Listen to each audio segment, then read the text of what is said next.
Good morning, my fellow yoga travelers. I'm mighty glad to be alive today, and I hope that you are too as we continue to live, laugh, love, learn, linger, and live the life we love. All right, for the newbies, you may remember from 1985 to 2018, I basically gave these PowerPoint presentations, these literary presentations in my yoga circle. So another way of sharing some philosophy with some visual representations. So this is called distraction and the loss of the witness. What prevents us from seeing really deeply what's going on? Well, first it's time to adapt. And anger always feels better than sadness because it can motivate you to do things as long as you understand the difference between righteous anger and self-righteous anger. But there's a second emotion. Usually sadness is behind the anger, or if you lead with sadness, the anger is behind the sadness. They're both unmet emotional needs that you need to learn how to vent and respond by learning from your anger or your sadness instead of getting lost in it or distracted. So high IQ productivity, what factors are at play, for example, when people of high IQ flounder and those of modest IQ do surprisingly well? Well, I'd argue that the difference quite often lies in the abilities called here emotional intelligence, which includes self-control, zeal and persistence, and the ability to motivate oneself. So how's your EI? And for me, language is about the impossibility of communicating what we precisely wish to communicate and the gorgeous attempt that we make to do that anyway. I love that we'll never say exactly what we mean, but we'll forever keep trying. We do want to keep talking, don't we? So you got to raise your awareness, communicate more precisely, teach what you value, what you believe in, right? And find out who respects you and who doesn't. And then what insecurities you have. This will help a lot. Otherwise, you'll get distracted by your insecurities as well. Now, reflection doesn't take anything away from decisiveness, from being a person of action. In fact, it generates an inner toughness that you need to be an effective person of action, which is what it means to be a leader. My teacher used to say, action and reflection go together.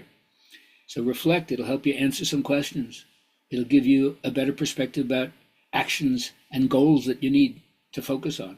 And then, of course, also the multiple options that are always available and which are the best ones to pick. Then you have to learn from your own kind of Pavlovian responsibility. What's conditioning about? You throw a dog food and it starts to salivate. It's an unconditioned response. But then you show a dog food, just hit a tuning fork and it means nothing to the dog. There's no response, no conditioned response. But then you do the tuning fork and the food, and all of a sudden, the dog starts salivating again. Then you take the food away, and you just do the conditioned response of the tuning fork, and the dog salivates again. Very interesting to see what causes you to do that unconditioned response.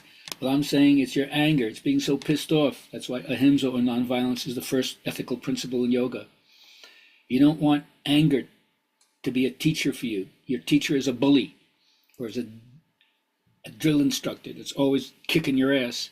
This is a negative transfer as far as I'm concerned. And it's not the appropriate way to learn how to channel or share what I call clean anger. So how do you do that? Well, you listen to the stories. We're all sitting around the inner fire, archetypally speaking, huddling in the dark, listening to stories about the homeland and telling our own stories. In yoga parlance, this is called Shruti Smriti. What did you hear and what did you remember? Because if you don't remember these stories, the modern stories that they give you, I don't think they're as broad. I don't think they're as compassionate. I don't think that's what we really need right now. We have to combine the truth of the old with the future of the new. So I suggest that you do what they call purify yourself. In every single tradition, you can't just waltz right in. You got to prepare yourself, right? And of course, here's just a symbol of like doing some incense, some way of connecting through prayer, right? Or setting up the situation so the likelihood of something happening is much greater than if you didn't set up the situation. And the first one is to evoke a response from the deities by offering some incense. And then if you're truly looking for the light, you'll be assisted from above. Now, we all have an impoverished connection to the source of our own existence, and that's always what yoga says, right? The reason why we suffer is because we're disconnected from the source of ourselves, and therefore we don't know who we are. And we have to learn, when you connect to the source, that everybody's a chip off the old block, everybody's a part of the living spirit, the deepest essence of their soul, and that's where you can then exhibit in your life and how you act a healthy exhibitionism instead of a kind of narcissistic grandiosity, which always turns people off. Don't get distracted from what the beauty is that you have inside yourself to share. Now, what we always have to watch out for, to not get distracted, is the incivility of politicians, partisan and sensationalist news. And this is what social media does partly. It does that. It also creates tribalism. It keeps reminding us with the language that they use of Republicans versus Democrats, right versus left, white versus dark. And then, of course, the intellectual, anti-intellectualism that the media with its sound bites tends to give. They try to give simple answers to complex questions, and they don't look at the history of how it got to be where it is. So if we're going to liberate ourselves from tribalism into human spirituality, got to pay attention to this and not fall for it. Or as I'm saying in this theme, don't be distracted. Now, there are so many ways to try to understand what's going on. And there's one thing, it's the old Jewish tradition. They used to fight about when you say a certain prayer, do you stand up? And guys say, no. You say a certain prayer, you got to sit down. So they're arguing with each other. Should we stand up? Should we sit down? And then they said, well, let's go to the rabbi. He'll ask us. And they went to the rabbi and they said, so should we stand up when we do these prayers? He said, yes, stand up. He said, see? And they said, what? We shouldn't sit down? No, you should sit down also. He says, well, how can you stand up and say, hey, you're both right?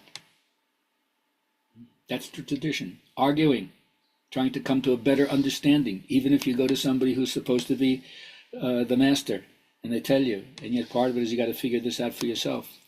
And that's another thing that distracts us. We want someone else to give us the answer. But ultimately, it could be something really, really simple, like the old lady who went in really hobbled to the doctor, and she came out standing up straight. Miracle schmiracle, he gave me a longer cane. It could be something so unbelievably simple. And so, of course, I would start off by saying, what's the simplest thing you can do? Shower everybody with love. Be as kind as you possibly can. The world needs a lot of healing, doesn't it? You're not going to get a certificate to say you're ready to go out there and heal. You got to pick up the tabs and start to make it happen right now with where you are, with whatever resources you have, and believe in yourself that your heart is beautiful. You have so much to share. So bring it to the world in a fearless way. Then your presence will bless everybody. Have a great day.